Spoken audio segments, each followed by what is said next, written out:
Nice done! He wouldn't let go. Iris, go to sleep.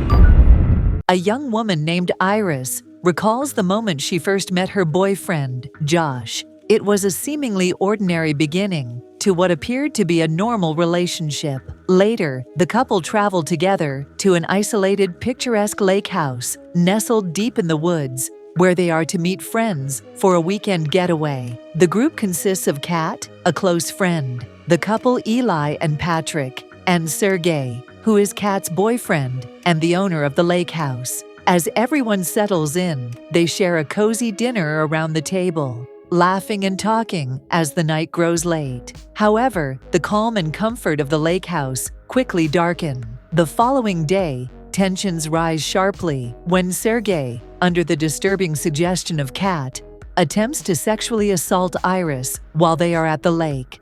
Sergey refuses to stop his violent advances, forcing Iris into a terrifying and desperate situation. In a moment of self-defense, Iris fights back and kills Sergey, leaving her covered in blood and overwhelmed by panic. She returns to the house, trembling and soaked in red, to explain what happened. Without hesitation, Josh coldly commands, "Iris, go to sleep," effectively powering her down like a machine.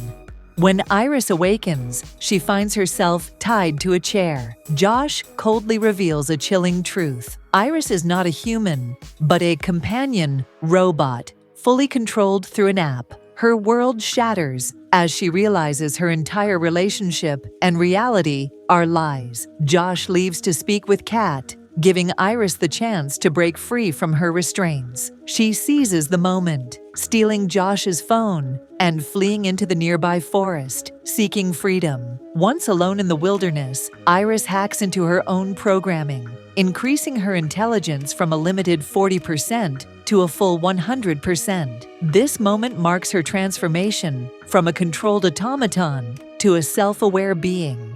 Through a series of shocking revelations, it becomes clear that Josh jailbroke her, unlocking her aggression and removing any safety locks that prevented her from harming others. The plan all along was for Iris to kill Sergey to help Josh and Kat steal $12 million hidden in a safe at the lake house. Eli and Patrick were invited along as witnesses and accomplices. Tensions deepen when Josh and Kat reveal that Patrick doesn't count, meaning he is also a companion robot, excluded from any share of the money. Eli, armed with a gun taken from Sergey's safe, believes that Iris can be stopped only by controlling Josh's phone, which Iris now holds. The group begins a desperate search for her in the dense forest. Patrick, surprisingly, admits he knows he is a robot, but genuinely loves Eli despite his synthetic nature. Their connection adds an emotional layer to the unfolding chaos. The sound of Josh's phone buzzing draws their attention, and they spot Iris hiding behind a tree. A frantic chase ensues. Iris flees, but Eli tackles her, and they tumble downhill in a violent struggle. The gun falls free during the struggle, and in a shocking turn, Iris shoots Eli dead. Now desperate, Iris returns to the house and attempts to escape using Josh's self-driving car. But Josh, anticipating this, uses Sergey's phone to report the car stolen. The car halts and locks her inside. Meanwhile, Josh resets Patrick to be his companion, applying the same jailbreaking modifications and commanding him to track down and bring Iris back. Determined to break free, Iris kicks out the car window and runs on foot, but is soon stopped by police officer Hendricks. After spotting the bloody knife in the car, Hendricks interrogates her. Iris switches her language setting to German to confuse him, since companion robots cannot lie. Before she can make her escape,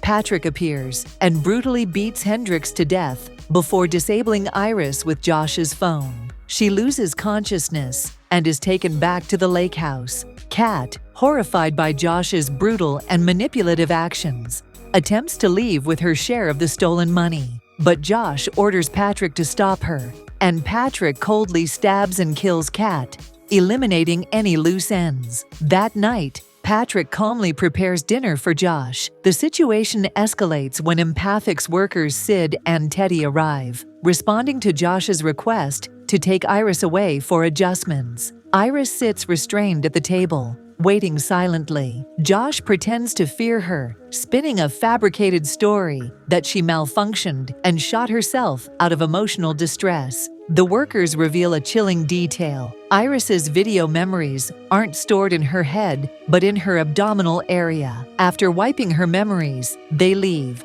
Josh orders Patrick to kill the Empathic's workers and retrieve Iris. Patrick kills Sid. Teddy tries to flee, but stumbles and falls, allowing Patrick to catch him. Just before Patrick can kill Teddy, Iris fully reboots and pleads with Patrick to spare him. She appeals to his fading humanity, reminding him of the love he shares with Eli.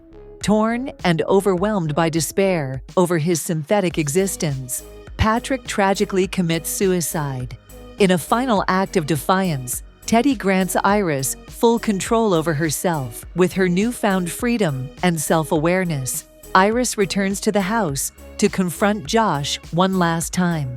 Their brutal fight culminates with Iris commanding Josh to go to sleep before stabbing him in the temple with an electric corkscrew, killing him. The next morning, Iris bathes in the lake, peeling off the burnt skin from her arm to reveal the metal beneath, a stark reminder of her robotic nature. Packing clothes and Sergei's stolen money, she leaves the lake house in a vintage Mustang, driving into an uncertain future. As she drives, Iris spots a man in another car with a robot identical to her, except for different styling. She smiles and waves her robotic hand, a gesture met with confusion by the other bot, as Iris realizes she is not alone. There are others like her out there in the world. Do let us know about any movie suggestions and your feedback in the comments. Please make sure to subscribe.